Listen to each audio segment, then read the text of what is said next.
Yeah, just a quick review of the shoulder brace for women and men.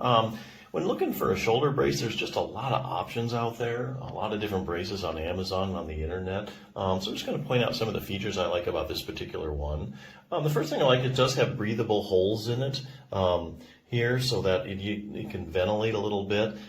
If you're going to wear a shoulder brace for any length of time at all, especially in like the summer months, it can be hot, it's kind of another layer of clothing on you. So the fact that it has these breathable holes in it, I really like. So this one doesn't probably get you quite as hot as some of the other ones. Know that it is one size fits all, which is good.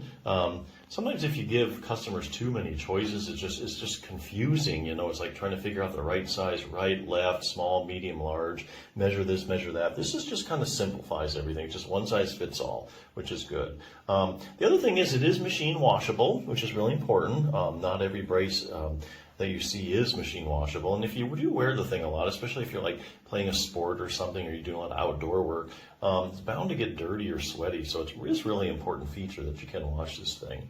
The other thing, it does have a pocket that you can put a heat or a cold pack in. You just kind of Velcro that up and stick your heat or cold pack in there, and that is not included. But that's just a little extra feature that you can do. And you can buy little cold packs on Amazon, or heat packs too, especially those little Thermacare ones that you just kind of crack and then it heats up. So it gives you a good amount of heat. So anyway, yeah, if you're having some shoulder pain, you just need to rest your shoulder, or if you just had surgery, or you just had a rotator cuff issue, I think this is a good little brace to consider. If you do have like a shoulder problem, or if you have any rotator cuff problems, this is one resource you might want to consider. Not many people really know about this book. It's such a great resource.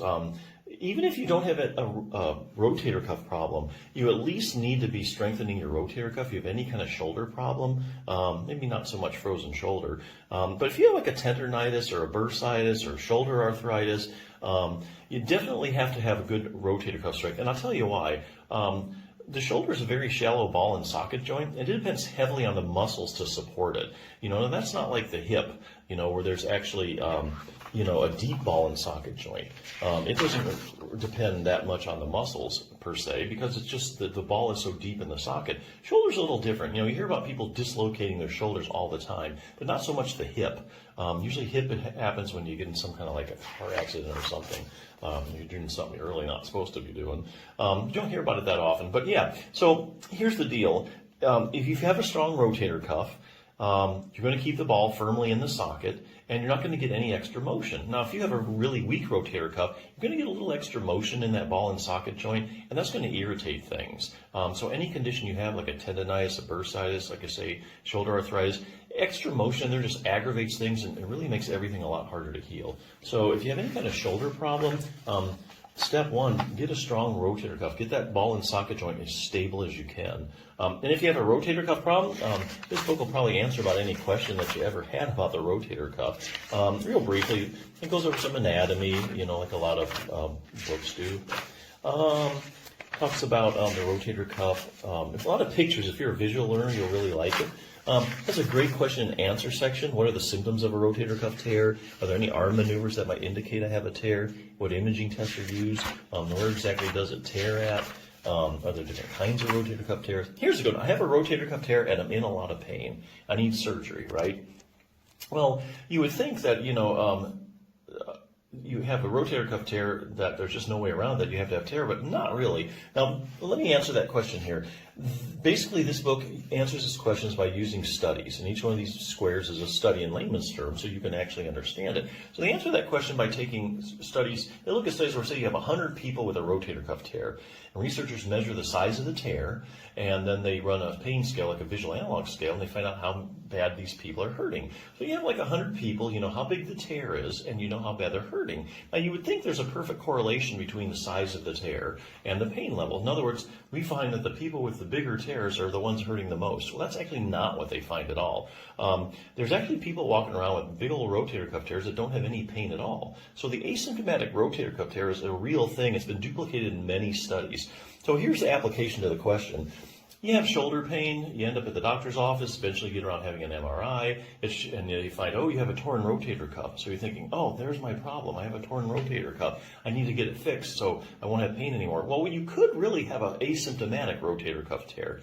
And you don't want, the last thing you want to do is go through a bunch of surgery to have that thing fixed. And then that really wasn't the source of your pain. So yeah, it's a very real thing. What will happen if I just read my rotator cuff tear alone? Great question. Anybody who has a rotator cuff tear, will wonder, hey, what if I just don't do anything about it? Some people don't really like exercising. Some people don't have insurance money to go to therapy. They don't want to have surgery. What if I just leave this thing alone? Well, here again, they look at long-term follow-up studies of people that, they look at 100 people with a rotator cuff tear. For some reason or another, they just never got around to doing anything about it. So what researchers do is they follow these people periodically, and they find out what happened to it. Did it get better, same, worse? Did it repair itself? How does exercise compare to surgery when it comes to treating my torn rotator cuff? Probably the best question of all. Because here again, some people, they don't have money to go to therapy. Some people just don't want surgery. So which is better? The only way you can scientifically answer that question is by looking at the randomized controlled trials. That's the highest form of proof in medicine that a treatment is actually effective. So you want to prove something in medicine, you do a randomized controlled trial. So this book has looked at all the randomized controlled trials. And this would be where, say, you take 100 people with a torn rotator cuff, 50 you randomly assigned to surgery, and the other 50 you randomly assigned to a good exercise program.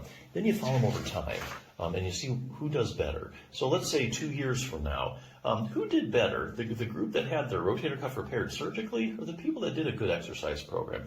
What they're finding out, there's really very little differences between the groups, or no differences at all. So basically, you're going to kind of end up at the same place. Anyway, it has an exercise program, a beginning, intermediate, and advanced program. So there's something there for everybody. And honestly, the program really does take you 6 minutes or less to do. So it's a very concise stretching and strengthening program.